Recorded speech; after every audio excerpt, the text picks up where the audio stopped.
Hello, and welcome to the Innovia Conversation. I'm Steve Waltz. And I'm Jeff Pergolski. And today, Jeff, I think the name of our podcast, which we were going back and forth on, is how about End Potpourri? I like it. I'm not sure. Which means we don't have a lot of specific topics, is what that means, right? You're not supposed to divulge that. The whole idea of coming up with an obscure topic like End of Year Potpourri was to let people know that we're covering for ourselves because we didn't prep content, but that, it's just supposed to smooth. It's supposed to give everyone a hook because, when Tim puts this up on all the different platforms, people are going to say End of Year Potpourri. That sounds amazing. After about 15 minutes into it, they'll be like, what are these guys talking about? So they'll figure that out eventually, right? But we would have them for at least 15 minutes. That's right. They're like, is this the Innovia conversation? Are they talking about coffee? Are they talking about wine? What are we doing here? Yeah, exactly. And, I think when we were kind of talking about it is, this is our, I think, 19th or 20th podcast for the year. And we've, from what I've heard is that we've actually added listeners at an alarming rate. They had to buy extra servers because the demand for the podcast have just skyrocketed over the last 6 to 8 months. That's right. I think I think an Apple Watch could host those servers for listening. But I did hear we've got like double digit. We've got like dozens of subscribers now. So that's awesome. It is pretty cool. I was actually at a couple user group meetings, and I asked one group if anybody heard of it, and they all kind of looked at me like, "What are you talking about?" So I assumed that was no. And I did have somebody else kind of like, oh yeah, I listened to it, and so that was kind of cool.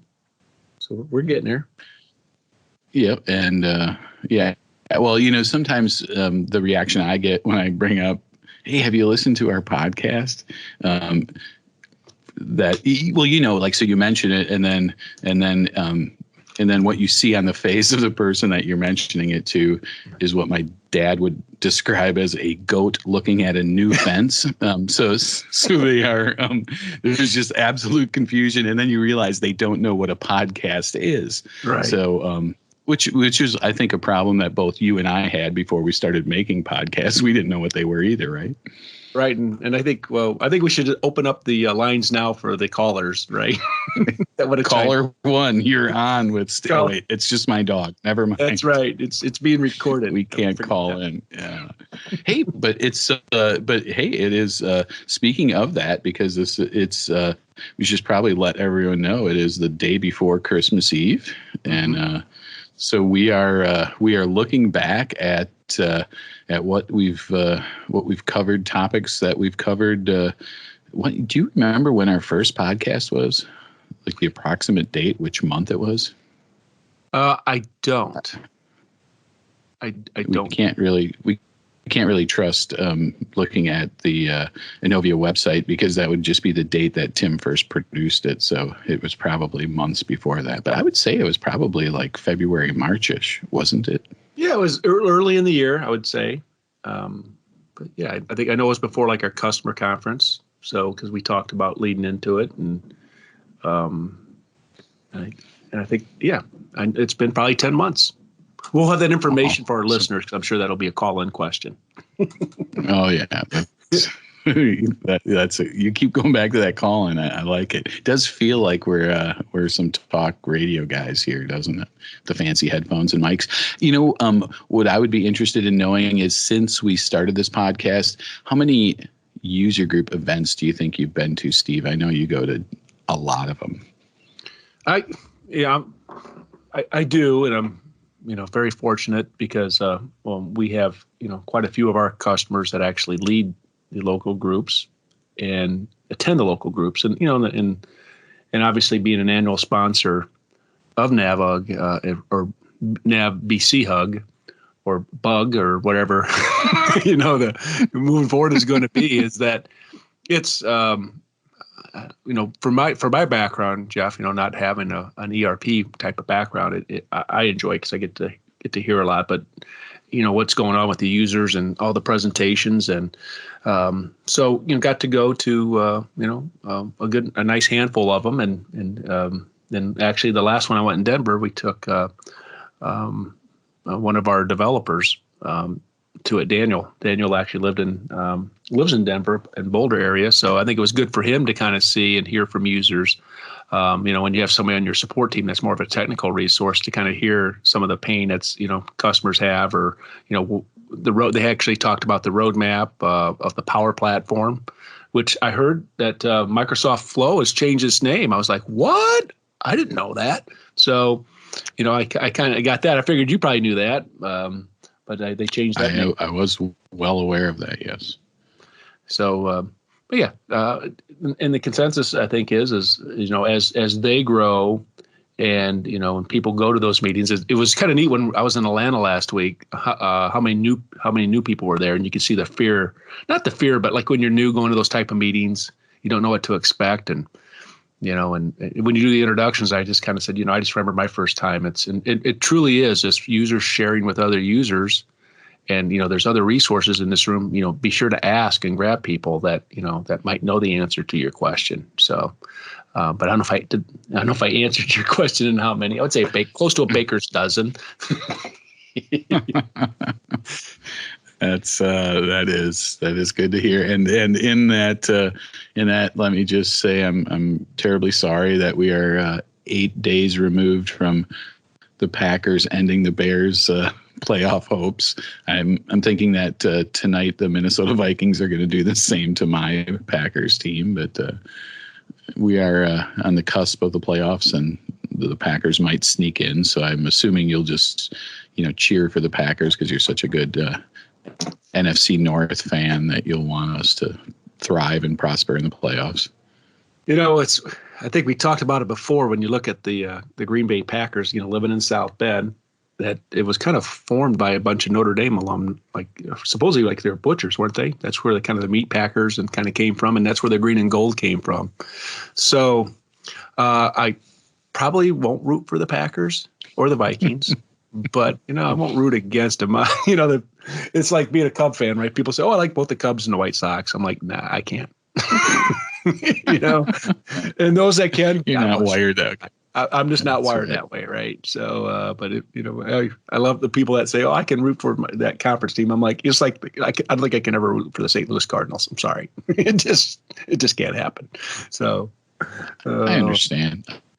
Well, speaking, it was actually that game was even more important to me because I spent the last 2 weeks in the Chicago area at attending some trainings myself, getting me ready. So as we whip up the potpourri of 2019 and look forward to 2020, I will be transitioning roles at Innovia, so I will no longer be a triple slash an account manager, licensing expert, and pre-sales engineer.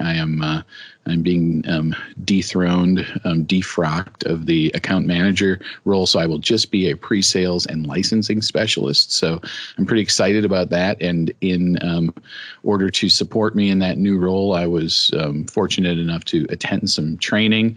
I attended some financial training and to reinforce my expertise on the accounting side of things in NAV. And then I also was able to attend a Microsoft partner-focused technical intensity workshop, and that I will ask you, Steve, which of those two things do you think I liked most, the technical intensity workshop or the accounting stuff? Well, let's see. Since I spent 3 years in accounting, trying to get an accounting degree and had a nervous breakdown, decided to change out of that major. I'm going to go with the technical part of that job. So, ding, ding, ding. Ding, ding. Yes, all right. You are correct.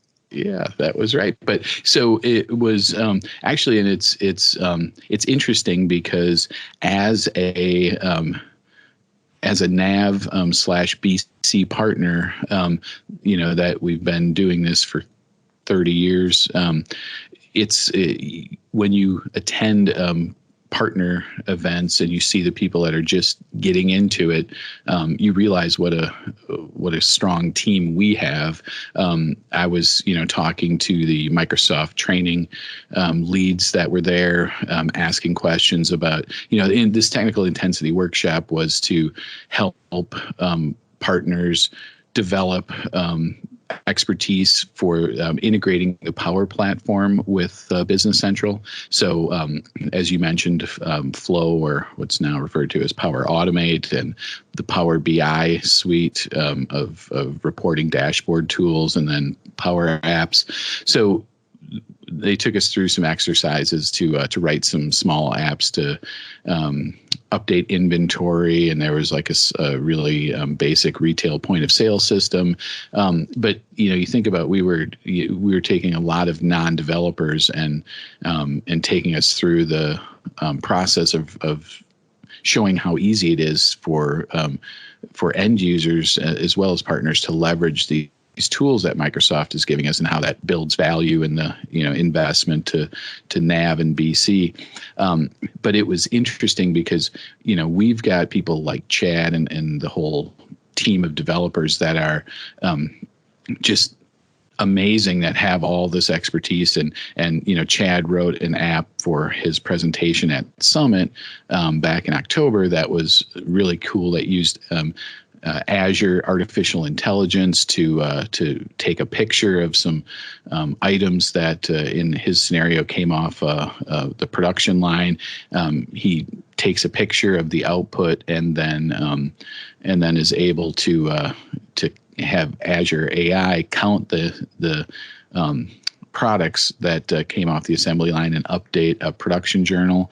And I did one that my items were skateboard wheels, so I had a whole 30 some skateboard wheels, and I'd take pictures of them, and I trained the AI. And so giving your giving your organization the tools, like these enterprise grade tools like Azure AI and machine learning, to interact with your ERP system without having to, like Chad did it.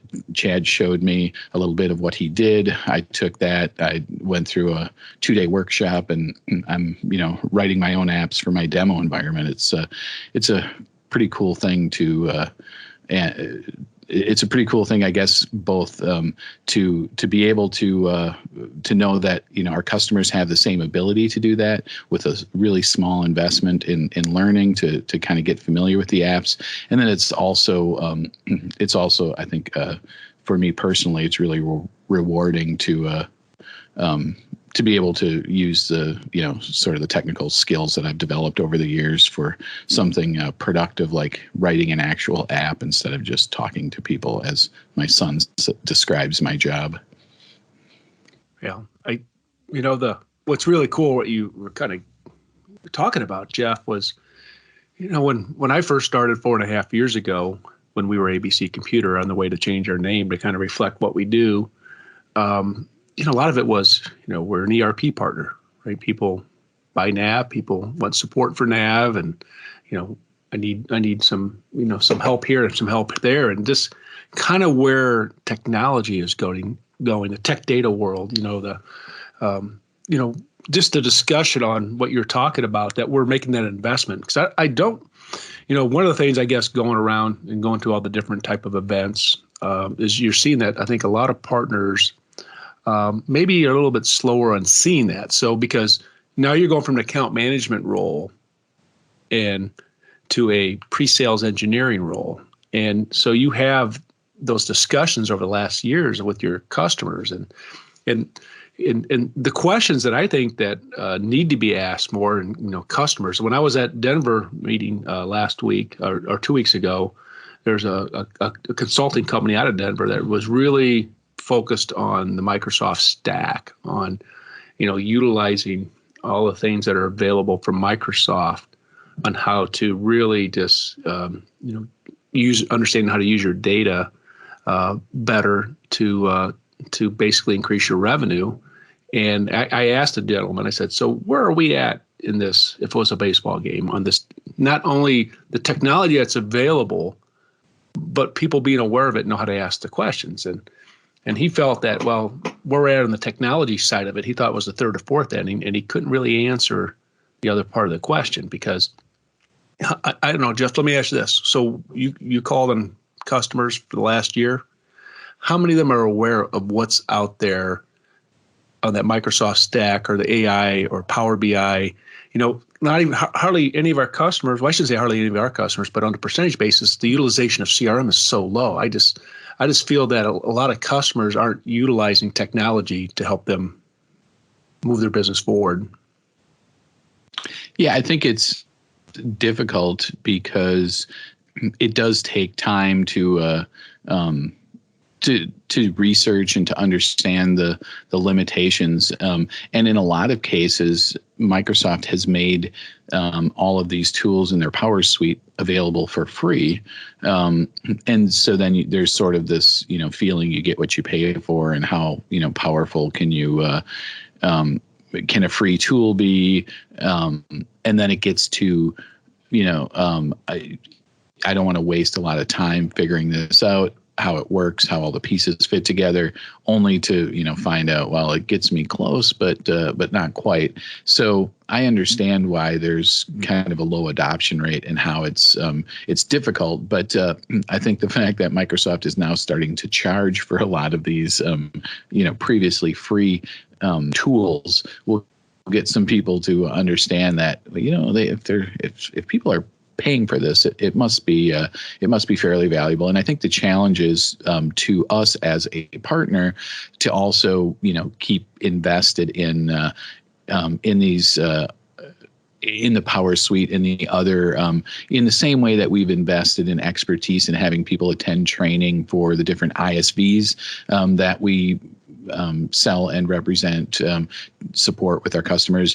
We should be looking at these, the Power Apps the same way, because it is an inevitability that our customers are going to be using them, and certainly we want to be able to be a good partner. I think we want to have expertise in there so we can advise our customers like, hey, I think that we could, have one of our developers, if you don't have the time or you don't have anyone on your staff that has capacity to do this, we could have one of our developers spend, a couple hours writing a simple app, and then maybe we turn over the framework and explain the governance and how you keep security on these apps that you're writing, and then give it to an end user. I could see that being a scenario of the future as we transition to the point where, if I had to guess, I'd say that we have probably 20% of our customer base that are aware of the apps, and we have less than 5% that are actually, doing much more than like a few Power BI reports or something using the technology. So as you said, it's still really in its infancy in terms of adoption. Coming towards the end of the year, and maybe you can talk about a couple aha moments that you had. You presented augmented reality. You've done, obviously Flow and all these other type of presentations. But is there something that, looking at beginning of the year to the end of the year, that maybe you had a couple aha moments, like, maybe we should have paid more attention to this sooner, or maybe there's starting to be a pattern forming on this. Is there anything that's kind of stood out for you this past year? Let's see when I look back. It's not sports related. As a Packer fan, I don't have many good memories. But there is there really isn't anything in particular. It's all kind of a blur because there's just so much going on in the it is constantly changing with the wave of BC upgrades that are coming out. The version is constantly being improved upon, and as well as, and the Power Suite is the same thing. I was, surprised to learn when I started talking to Chad Williams about the app that he wrote for his summit presentation, and just learning about how, Microsoft was changing the method of connecting these Power Apps to BC, and how it made it more complicated in the short term, but, made some really, it really made sense long term because of the improved flexibility of these connectors going forward. So it's, I think it has been something that has sort of defined my career in technology, but never getting too comfortable with anything because everything is constantly changing is just is sort of, I think, the only insight that I've gained over the last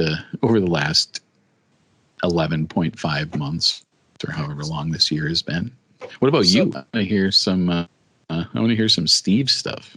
Well, one thing that kind of stood out to me was maybe because, I know you got to go to some user group meetings with me, but just talking with, a lot of different customers over the last year, and prospective customers, and just meet at these meetings, is that the fear of going to this SaaS model that Microsoft has, right? And, you've seen more activity on the NAVUG board, and I think Jason from Stonewall had a nice article about the licensing in the model, from the version 14 and 15 in BC. But, it seems like people are like, oh, should I, can I still get NAV 2018 on premise, or the BC? It just seems like there's been more of that versus, you're going to BC, and it's determining where you're going to be at, either, in a private cloud, or, in Azure, or your subscription model. So it seems like I've had, more of those questions over the last several months. I don't know if you've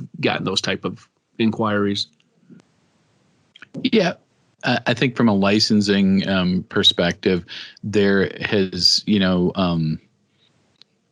licensing is where, in a lot of cases, where the rubber hits the road, because licensing costs money. You can always decide that, if the application is upgrading, I don't have to upgrade. I can just stay where I'm at if things are working okay. But when they start making changes to the licensing model, that starts to cost money for people, especially with, when Microsoft went from a concurrent user to a named user model, that was big. And then now, as everything is moving towards SaaS rather than an on-premise environment, there's a lot of uncertainty, I guess, around that. And so I have been answering a lot of questions about that, not to mention, Jason's post on the user group forum about how things are changing from a development perspective. And, I think in general, everyone understands that the changes that Microsoft, the changes that they're making and are being made, that there's a net positive. There are reasons for it, and long term, it's all good stuff. But change is difficult, even if it's just a licensing change, and then you start to get to questions about if you're going to be on a SaaS deployment, how that changes where your data resides and how much control you have over the environment, and all of these questions that especially us older IT people just have a little bit of anxiety about letting go of the control that we have, had all these years, having the nav application exist on our servers, in our server room. We, could keep track of who came and went out of the room. We had access to when we implemented upgrades and ran updates on the server OSs. And now all of that we are handing off to the cloud, and it's worrisome. But I think that the fact that we've had a lot of positive experience from and we've heard from customers who we've moved to the cloud hasn't been flawless.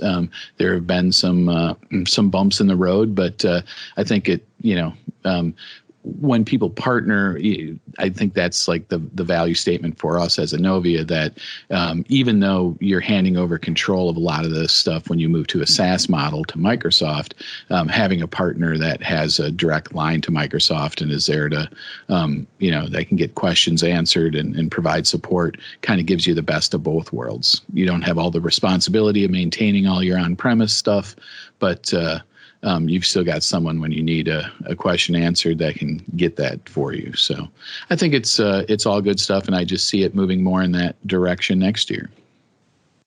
Well, speaking of next year, so I think as Jeff and I go into 2020, we want to hear more from our listeners, and for our current customers, please reach out to your account manager if there's some topics that you think, hey, I'd like to learn a little bit more about this. Because the purpose of this podcast is, instead of just Jeff and I coming out here and talking, I guess, to a point, right? We want to be able to running our mouths. Speaking each word more useless than the last. Right? So we want to give you the content that you want, and I think things we're going to do. A lot of people, Jeff, don't realize that we acquired a company called Competitive Edge out of the Northeast area. Well, we'll be talking a little bit more about that and the reasons why we did that. I think getting more of some of our delivery folks, on the podcast, so they can, everybody likes to, meet our delivery people. That kind of, Jeff and I. Well, Jeff's he's still the hybrid, right? He's still kind of, pre-sales engineer, but he's also can deliver, and but he's not really on the delivery team. He's on my team, and they can't have him. So I know they're listening probably right now. We're going to get Jeff away from the customer engagement. No, that's not happening. And I think, Jeff, probably topics that I think we're going to stay focused on. One is the Microsoft roadmap, where they're going, because we, our name's Enovia Consulting, we want to lead our customers. Make sure that they're well aware of what's out there, so we have those conversations with them when they're looking at doing things. We can give them, this is where we see it going. This is what here's some resources. This is kind of give the ROI, the cost, and all that. So I think that's kind of where we're going, and maybe we can get some special guests like our wives on the podcast. I think that would be a pass for my wife, but I think that it would be great to have some customers. We've had some ISV partners on as guests. We've had certainly our teammates at Enovia on, but we haven't had a customer yet, have we? You're correct, and I have several, and if not many, in mind. That we'll talk with the account managers on, getting some customers on there, and we'll try to keep it real, so we won't pay them off to speak nice about us, or make sure that we're all good in our support before we do those calls, right? And especially if it seems you spoke with Jeff last week. All right, no, we'll talk to somebody else. Also, you know what? We've got actually we had what I may refer to as our number one fan, only because she reached out to both of us. But a spouse of one of our esteemed colleagues, Kevin Fonz. Yeah, and his wife Lori. We've got to get Kevin on here. He's been kind of non-committal about joining it, and I'm sure he could. Man, he is a wealth of knowledge about a number of topics, not the least of which is craft beer. And I see, based on his Instagram posts, all I see are skiing, biking, and beer. But we could. He knows even more, I think, about ERP. He's got this. Yeah. He has figured it out. But it would be great to have Kevin on. It would be. I mean, there's a bunch of our teammates that we'd like to see on the podcast next year. So. And, Lori asked the same thing that my wife asked. Is like, maybe I can actually figure out what you do for a living. So that'll be a great opportunity to do that. So I think the goal is to keep bringing good content to our listeners. Keep you abreast of what's going on in the channel, what's going on here at Enovia. And I tell you what, Tim, our marketing guy, has done a phenomenal job on our website. We have blogs on there. We have a lot of the offerings are on there. Our ISV partners are on there. conferences, case studies. There's so much content on there, and recorded webinars. And actually, you can go back and listen to our podcast, and see everyone that's on there. So kudos to Tim and our marketing team and our vision board moving forward. I think it's a good time for us here at Innovia to really be focused on helping you get the most out of your ERP system, but also out of your business process and help you succeed as a customer of ours in your company. So we appreciate your business in 2019. We look forward to the turn to the new decade, I guess, 2020. And Jeff, I'm doing on January 9th. I'm looking here. Let me go back online. I'm doing a webinar on 20 tips for 2020 to crush your sales plan. That's January 9th at 10 Central, 11 Eastern. So you can go to our website and register for that. So I'm getting one of my webinars knocked out early in the year. How about you? Nice. Yeah, I've got some work on our demo environment, but I am excited to once I get some of that stuff in place, I am excited to show some stuff early on too, because cool. All the training there's going to be some cool stuff. So I'll be, it might not be January, but no later than February. Just don't tell Angie that. I won't tell Angie. I went to the website to check my date, and a box popped up with Holly's face asking how she could help me today. I'll be awesome. Good. Just more website improvements, right? More website improvements. So that's very cool. So to everybody, have a great holiday. If you're listening afterwards, we hope you had a great holiday season, and we look forward to bringing you more in 2020. Awesome. All right. Thanks, everyone. Thank you.